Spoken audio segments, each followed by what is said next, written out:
हरनौत विधानसभा में इस बार का मुकाबला कितना दिलचस्प बनता हुआ नजर आ रहा है। कौन दिग्गज है जो पटखनी मारेगा और जनता किसे पसंद करती रही है, पिछले रिकॉर्ड्स क्या रहे हैं। रंजन जी, हरनौत को अगर देखें तो यहाँ क्या लग रहा है, आमने सामने का मुकाबला है? जब देखिए यहाँ पर जनसुराज की कोशिश है कि जो जेडीयू और कांग्रेस के बीच मुकाबला है उसको त्रिकोणीय बनाया जाए। जनसुराज ने हरनौत में एक नया प्रयोग भी किया है। ये सामान्य सीट है, लेकिन यहाँ से उन्होंने कमलेश पासवान को टिकट दिया है और इसके पीछे वजह यह है कि यहाँ पर अनुसूचित जाति के वोटरों की संख्या जो है वो अच्छी खासी है, 24.15% और वहाँ पर जो पासवान वोटर्स हैं वो लगभग 10% के आसपास दिखते हैं। तो इस वजह से ये जनसुराज ने एक यहाँ पर एक्सपेरिमेंट किया है। लेकिन ये जो हरनौत की सीट है ये जेडीयू के लिए ट्रायल एंड टेस्टेड सीट है, उसकी फेवरेट सीट है। आप इसको जेडीयू का गढ़ भी कह सकती हैं हरनौत की सीट को। और क्यों कहना पड़ता है? इसलिए क्योंकि ये नीतीश कुमार की भी सीट है। नीतीश कुमार हरनौत से 2 बार चुनाव जीते हैं, 1985 में भी और फिर 1995 में भी 2 बार हरनौत से वो चुनाव जीत चुके हैं। और यही वजह है कि बीच में बहुत चर्चा थी कि नीतीश कुमार के बेटे निशांत कुमार चुनावी डेब्यू हरनौत से इस बार करने वाले हैं, लेकिन अब साफ हो गया है कि निशांत कुमार अब चुनाव नहीं लड़ेंगे। तो ऐसी परिस्थिति में यहाँ हरनौत से हरि नारायण सिंह को ही एक बार फिर से जेडीयू ने चुनावी मैदान में उतारा है। हालांकि कांग्रेस ने अपना प्रत्याशी यहाँ बदल दिया है। पिछली बार कुंदन कुमार लड़े थे, इस बार अरुण कुमार बिंद को कांग्रेस ने टिकट दिया है। दिलचस्प ये है कि अरुण कुमार बिंद एलजेपी के टिकट पर 2015 और 2010 में चुनाव लड़ चुके हैं और तब उनका प्रदर्शन ठीक ठाक रहा था, अच्छा रहा था। दोनों ही अवसरों पर उन्होंने लगभग 35% के आसपास वोट पाए थे, एक बार थोड़ा सा कम, एक बार 35% से थोड़ा सा ज्यादा। तो अब जो हरनौत का सीन बन रहा है वो बहुत दिलचस्प बन रहा है। अब देखना यह है कि कांग्रेस कितने जोर से इस सीट के लिए जो है वो संघर्ष करता है, चुनाव लड़ता है, इस पर बहुत कुछ निर्भर करेगा।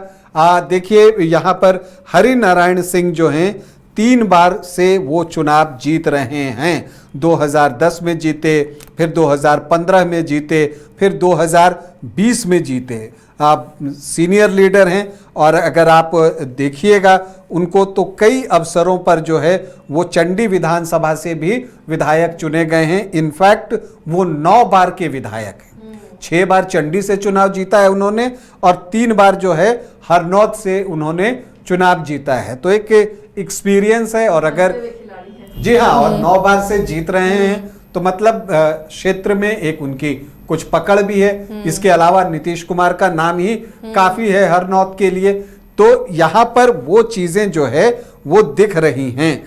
हालांकि हरनौत वो सीट है जिसने नीतीश कुमार को 2 बार हराया भी है। जो पहला 2 चुनाव वो लड़े थे तब वो चुनाव हार गए थे। 1977 में जनता पार्टी की लहर चल रही थी, उसमें नीतीश कुमार जनता पार्टी से लड़े और निर्दलीय भोला प्रसाद सिंह से वो हार गए, वो भी 5895 वोटों से 1977 में। और 1980 में निर्दलीय अरुण कुमार सिंह ने जनता पार्टी सेकुलर से तब लड़ रहे थे नीतीश कुमार, तब उनको शिकस्त दी थी। 77 और 80 में वो हारे, फिर 85 और 95 में वो जीते। लेकिन जब उनको हरनौत ने अपनाया तो दिल से अपनाया और फिर उनकी पार्टी यहाँ से लगातार जीत रही है। अगर आप यहाँ पर देखें तो जो 12 चुनाव यहाँ पर हुए हैं, 1977 से हरनौत विधानसभा में चुनाव होना शुरू हुआ है, तो यहाँ पर आपको दिखेगा कि नीतीश कुमार जिस पार्टी में रहे जीत उसी को ज्यादा बार मिली है। इन 12 चुनावों में 5 बार जेडीयू और समता पार्टी 3 बार, तो कुल 8 बार तो जीत यहीं आपको दिखती है।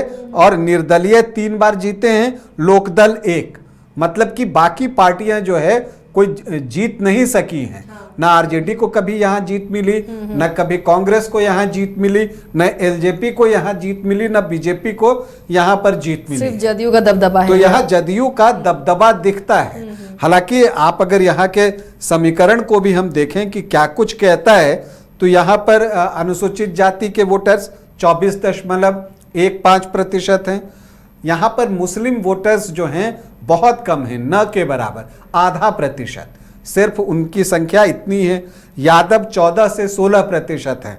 तो जो एमवाई है वो यही 15, 16, 16.5% के आसपास पहुंचता है। यही वजह है कि हरनौत से आरजेडी चुनाव लड़ने को बहुत इच्छुक होता नहीं है और वो यहाँ से चुनाव जो है उस तरह से लड़ना नहीं चाहता है। यहाँ पर राजपूत 3 से 4% हैं, भूमिहार 5.5 से 6.5% हैं और ब्राह्मण 1.5 से 2% हैं। तो 10 से 12% जो है वो सामान्य जाति के वोटर्स हैं।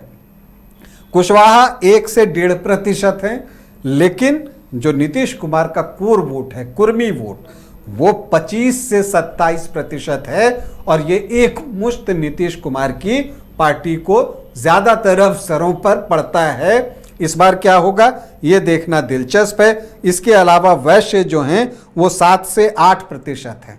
तो जो एनडीए को जो जातियां परंपरागत रूप से वोट करती हैं वो 44 से 46% के आसपास हैं। और फिर जो है इस बार आपको चिराग पासवान से भी गठबंधन है। तो यहाँ पर जो पासवान वोटर्स हैं, जो एससी के 24.15% वोट हैं, तो उन पासवान वोटर्स पर भी जेडीयू की नज़र होगी और वहीं पर जनसुराज की भी नज़र है। और यही वजह है कि कमलेश पासवान को यहाँ से जनसुराज ने प्रत्याशी बनाया है कि पासवान वोटों में सेंधमारी हो और वो वोट कमलेश पासवान के पास जाए। तो कुल मिलाकर अगर आप हरनौत में देखें तो जेडीयू और कांग्रेस के बीच मुकाबला है।